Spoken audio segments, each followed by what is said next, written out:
So you're thinking about making a move to Maine, but not sure really where you want to live or what it's like to live up here. You've maybe visited up here. You've been reading some pretty good things about Maine, but really kind of want to know the pros and the cons, the good, the bad, and ugly of living in Maine. Well, that's what we're going to do in this episode, guys. I'm going to give you 5 pros and 5 cons of living in Maine. From a local perspective, somebody on the inside, somebody who's lived there almost his entire life, outside of my a stint in the military where I was going for about 10 years right out of high school. But I've been back ever since. I'm 55 years old. I've lived here almost my entire adult life. I've raised a family. I've run some businesses. I'm a realtor. And we're going to talk about why you want to live in Maine on the good side, in the bad side. So grab some popcorn, have some fun. Let's get after that right now.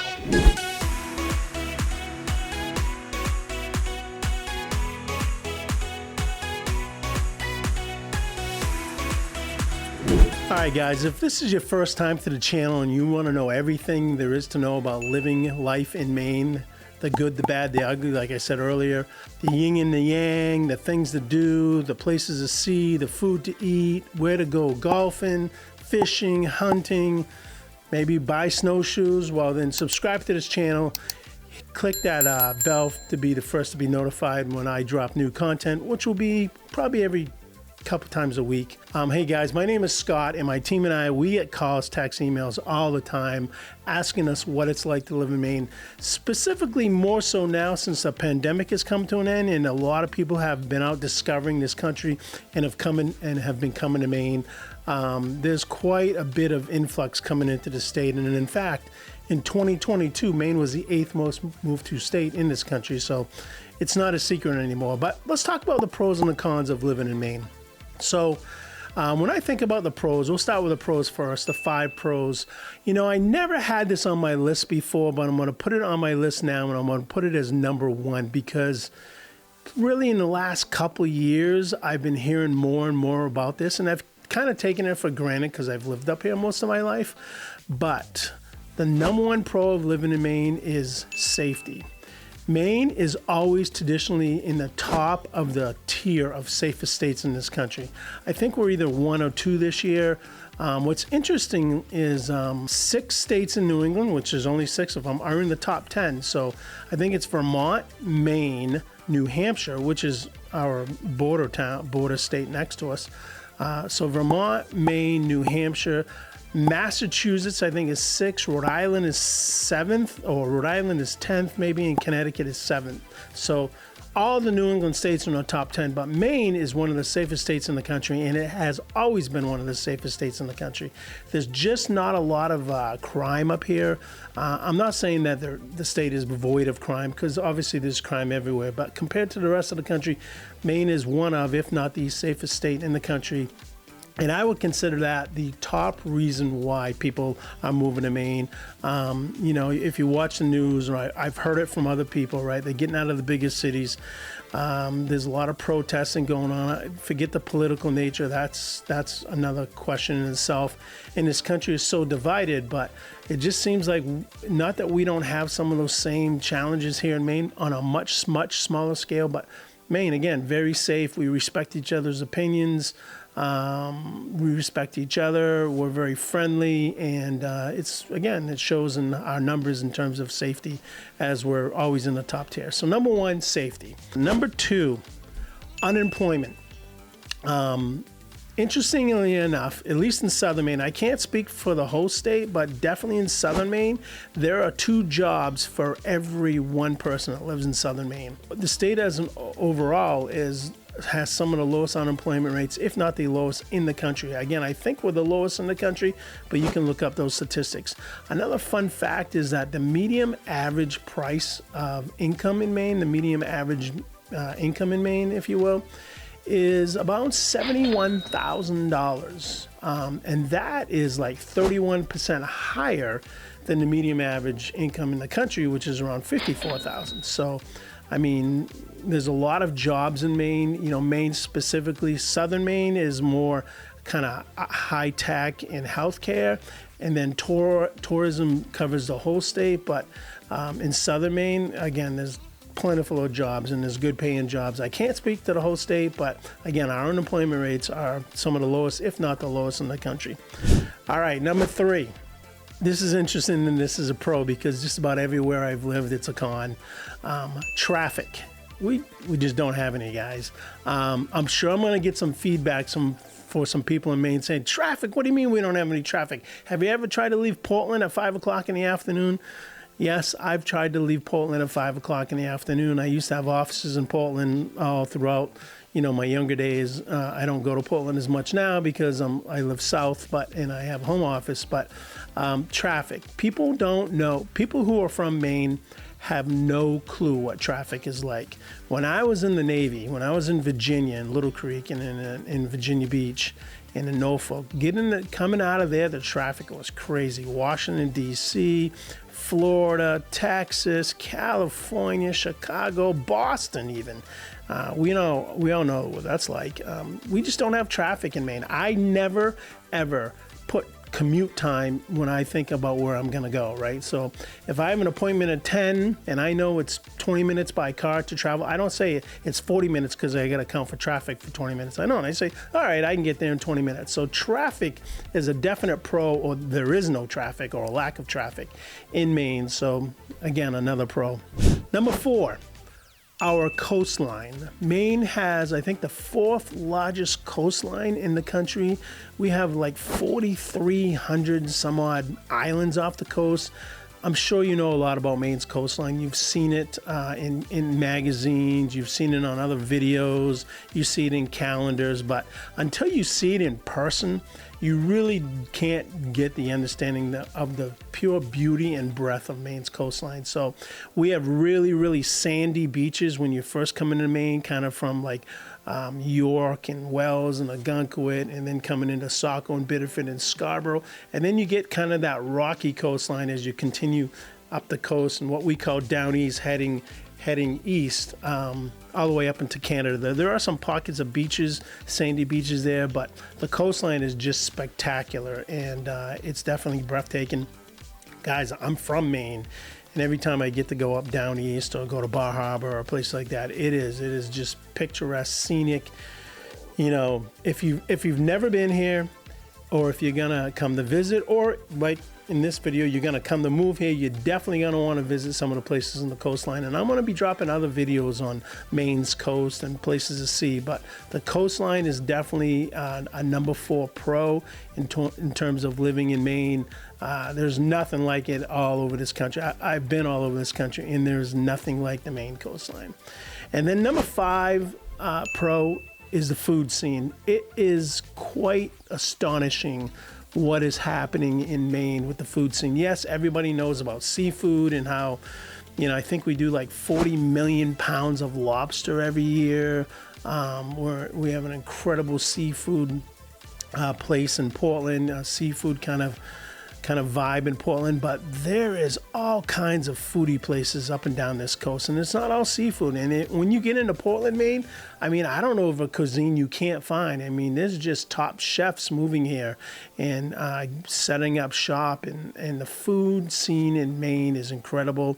I'm a foodie, you can tell.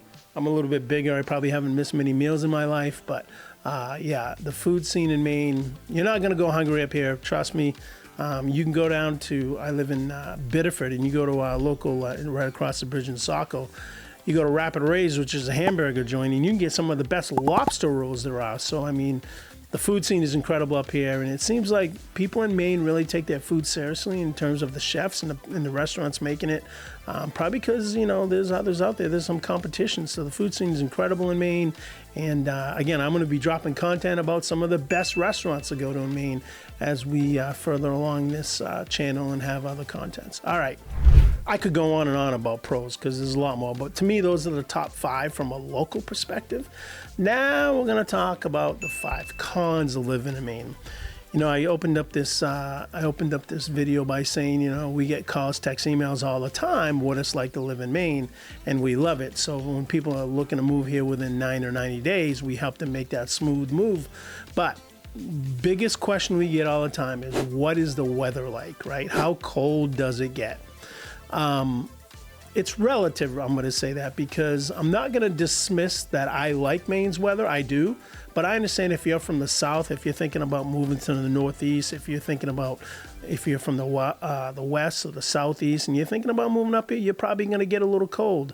The average daytime temperature in Maine in the wintertime is probably, in southern Maine anyways, is probably 20s, low 20s, low teens. Northern Maine, it's probably, I don't know, low teens, high single digits, and it's like anything. If you dress for it, you'll be fine. There's so many things to do in Maine that I don't even consider the weather a problem or too cold, but I've lived here, right? So I don't really think 32 degrees, which is 0 Celsius, which is the freezing mark for ice, is cold. Now, yeah, I'm not going to be out in a swimsuit swimming in the ocean or in a pool or anything like that, but if you dress appropriately, you're going to get warm. I mean, when you go snowmobiling in 32-degree weather, or you go ice fishing, or you go snow tubing or snowshoeing or skiing, you're going to be warm if the weather is 32 degrees. So I don't really consider the cold that bad. But again, this is from an insider perspective, somebody from Maine. If I lived in Florida and I was moving up here and I said, ooh, 32 degrees or 20 degrees is cold, I'd probably think that because, I'm used to 80 and 90 degree heat. So number one con, probably the weather and specifically temperatures.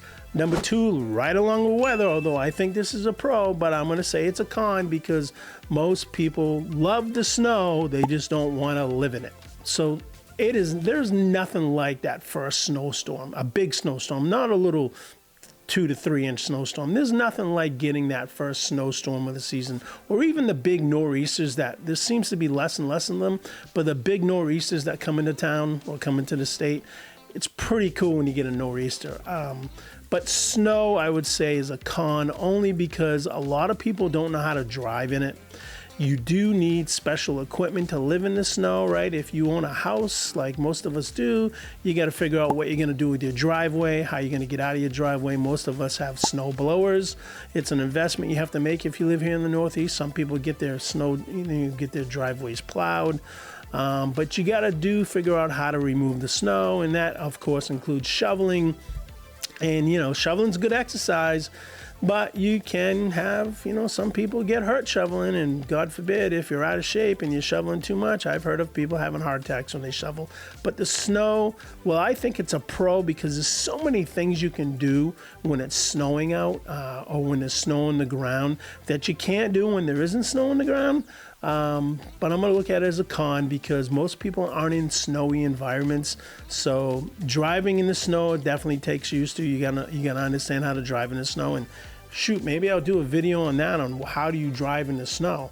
But driving in the snow, removing the snow, things like that is probably a con to living in Maine. Right along with snow and weather, the bugs. Again, that's probably the third question we get. What's the weather like? How much snow do you get? And what's the bugs like? So it all depends on where you live in Maine. If you live on the coast of Maine, especially southern coast, you're not going to get a lot of bugs. You got a sea breeze. There's going to be mosquitoes. If you're in northern Maine, the black flies, or even inland Maine a little bit, you have some black flies right around now, maybe a little bit earlier May. And these are like little gnats, and they hover all over your face, and they're such a nuisance. I'm going salmon fishing in a few weeks up north, and we're going right before the black flies come in because we went last year and the black flies were in, and it was ridiculous. We got these hats on with these. We look like beekeepers. We had these hats on with these screens over them, and it looked like my brother-in-law just came out of a war zone. He was bitten all up and swelled all up, but black flies aren't no fun. The good news is they only hang around for like 2 or 3 weeks. The bigger issue with bugs in Maine is the ticks, specifically the deer ticks. So if you're in the woods, like I'm going to give you an example. I'm a golfer. I like to go golfing. On occasion, not a lot, but on occasion, I might hit a little shank and it goes into the woods. So if that's a Titleist Pro V1, I'm probably going to go get that ball. I've come out of the woods with a few ticks on me before just because they hang out on the griefy leans and stuff. And you got to make sure you get them off, and you got to check yourself for ticks afterwards because if you don't, they can embed in your skin and you can get sick. My wife has chronic Lyme, or had chronic Lyme disease, because she went undiagnosed from a tick bite for years. That's not a common thing. That's a very uncommon thing. But ticks, especially on your animals, right? If you have dogs or cats or any type of animal that runs through the woods, especially in the summertime, Maine has a lot of ticks. And you're gonna want to make sure that your animals are clean of ticks. You can put on medicine for them to keep them from ticks and stuff like that. But bugs in general, mosquitoes. Again, my brother-in-law, he was a fighter pilot in the Air Force, and he's stationed out in, not stationed, he lives in Vegas now. He's out of the military, retired from the Air Force. But he comes to Maine because my sister just loves it here, and he calls the mosquitoes the Maine Air National Guard because he's just not used to having bugs in Las Vegas. But again, they don't really bother me. You get a little bit here and there. You get a little bit, especially when it rains and then the warm weather comes out. But mosquitoes don't live very long. Black flies are a problem, only for a short period of time. In the ticks, you're definitely going to want to watch out for them. So, number 3. Number 4.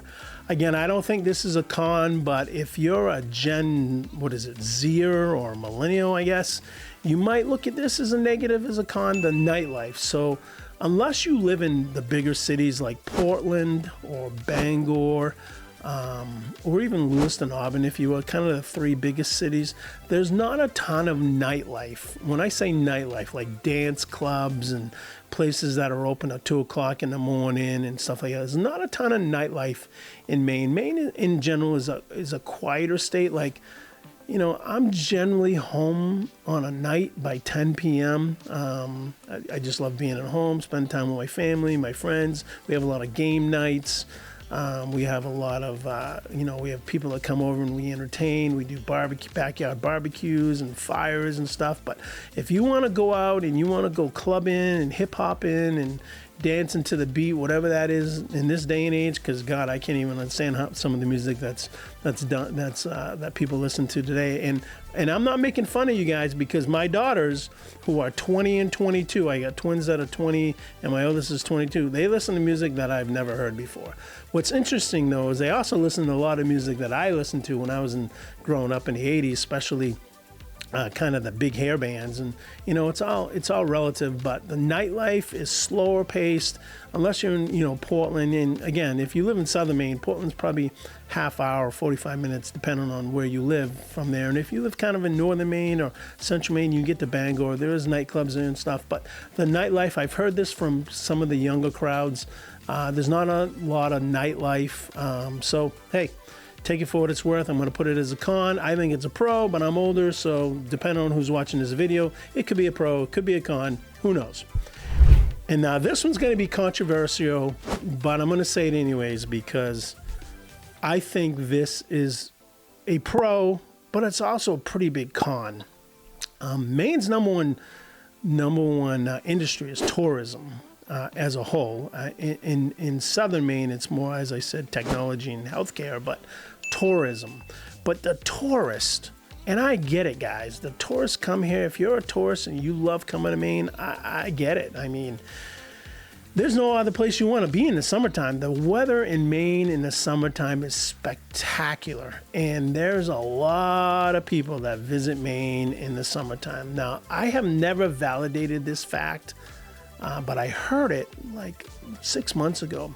There is like 1.4 million people, 1.3 million people that live in the state of Maine, that live here, actually pay taxes in Maine. And I heard this crazy number like last year, and I think it's really because, for the most part, the pandemic was mostly over. I get it, there were some outlying areas and stuff like that, but people were really starting to travel. And I heard this crazy number, like 32 million people came to Maine last summer. So put that in perspective, right, guys? If we live in a state with 1.3 million people and 32 million people came here, what's that, a 20-to-1 ratio, something like that? I mean, for every one citizen, there were 20 tourists. Now, the drawbacks to all the tourists is, and again, I'm kind of being controversial because it goes back to my pro number 3, traffic.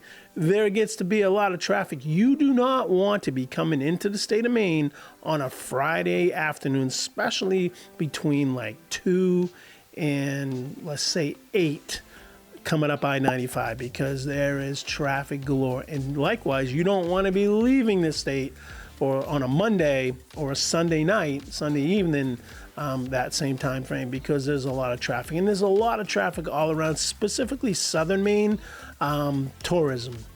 To even highlight this even further, so my wife and I, we have a camp, we have a fifth wheel, and we hang out at a campground resort not too far from here. Most days during the summer, right? We get away from the homes, and it's only 11 miles away. People are like, "What are you doing camping only 11 miles away?" But we do.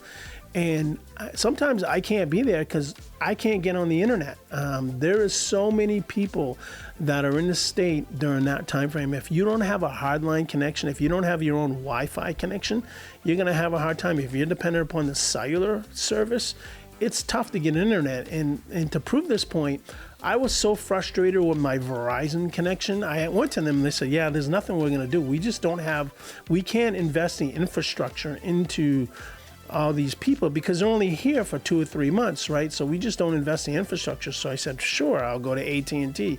I went to AT&T. They proved to be better. They didn't. I had 2 SIM cards, and neither one of them were getting me good internet connection, because it's just, there's so many people here in the summertime.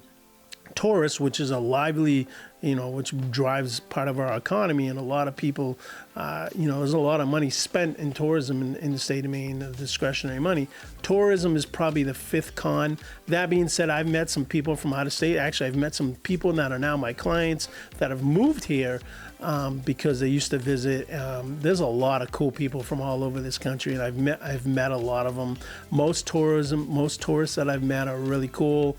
You get to learn a little bit about them. You get learn about a little about where they're from, especially the ones from the south that have that kind of southern draw, if you will. They love the way we talk because we got that, we say our yards and our cars, kind of Boston accent, or park the car over there, right? We hear all that stuff. But so guys, just a quick video on the 5 pros and cons of living in Maine. I hope this was helpful. If you want to disagree with me or agree with me, that's great. Drop a comment in the comment section below and tell me what you think. Guys, until then, I hope to help you make a smooth move to Maine if you're thinking about moving here. And until then, we'll see you around town. So talk to you soon.